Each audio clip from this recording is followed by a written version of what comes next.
Hi friends, అందరికీ good morning. పిల్లలైతే స్కూల్కి వెళ్ళారు. ఇక్కడైతే ఫుల్గా వర్షం పడుతూ ఉంది. చూసారా ఫ్రెండ్స్, ఫుల్ వర్షం. పిల్లలకి బాక్సులు రెడీ చేసి పంపించాను. వాళ్ళకి పప్పుచారు, బెండకాయ ఫ్రై చేశాను. అలాగే వాళ్ళు వెళ్ళాక చేపలు, చిన్న చిన్న చేపలు, అది కేరళ స్టైల్లో వండటానికి అన్నీ రెడీ చేసుకున్నా ఫ్రెండ్స్. చూద్దామా ఫ్రెండ్స్? ఇదిగో పచ్చి కొబ్బరి కొంచెం తురుము పట్టుకున్నాను. అలాగే ఇక్కడ ఎక్కువ చిన్న చిన్న ఉల్లిపాయలు వాడతారు. చిన్న చిన్న ఉల్లిపాయలు, పెద్ద ఉల్లిపాయలు ఉంటాయి కానీ చిన్నవి కూడా ఎక్కువ వాడతారు. ఇవైతే ఎక్కువ టేస్ట్గా ఉంటాయి ఫ్రెండ్స్. ఇది కొంచెం అల్లం, కొంచెం చిన్న ఉల్లిపాయలు, కరివేపాకు, పచ్చిమిర్చి. ఎల్లం కూడా, ఈ అల్లం చిన్నులపాయ కొంచెం కచ్చా పచ్చాగా చేసుకోవాలి. ఇలాగే మొత్తం మిక్స్ చేయాలి. దీంట్లో కొంచెం పసుపు వేస్తారు. పసుపు వేసాక మొత్తం మిక్స్ చేసుకోవాలి ఫ్రెండ్స్.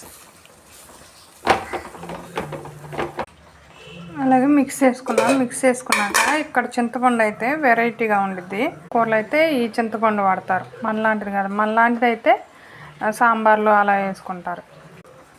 అలాగే ఆ చింతపండు కడిగి దాంట్లో కొంచెం వేడి నీళ్ళల్లో ఉప్పు వేసి ఒక 10 నిమిషాలు నానబెట్టాను ఫ్రెండ్స్. అలాగే ఈ నీళ్ళు దీనిలో పోసేసుకోవాలి.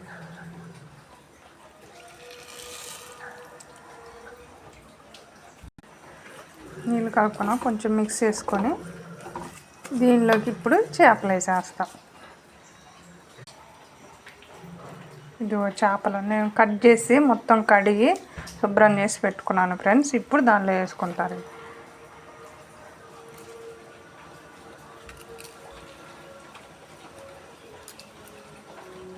ఇది కొంచెం మిక్స్ చేసుకుంటారు ఫ్రెండ్స్. ఇలా రెడీ అయింది. ఇంకో విషయం చెప్పని మర్చిపోయాను. ఇక్కడైతే అందరు కొబ్బరి నూనె వాడతారు వంటలకి. అలాగే కొంచెం ఒక స్పూను కొబ్బరి నూనె వేసుకోవాలి ఫ్రెండ్స్. వేసుకున్నా మిక్స్ చేసుకొని స్టవ్ వెలిగిద్దాం. గ్యాస్ వెలిగించాను. ఒక 10 నిమిషాలు మూత పెట్టి కొంచెం హై ఫ్లేమ్లో పెట్టుకొని ఉడికించాలి. 10 నిమిషాలు హైలో పెట్టి ఉడికించాను. చిన్నగా తిప్పుకోవాలి, లేదంటే చేప ముక్కలు ఇరిగిపోతాయి.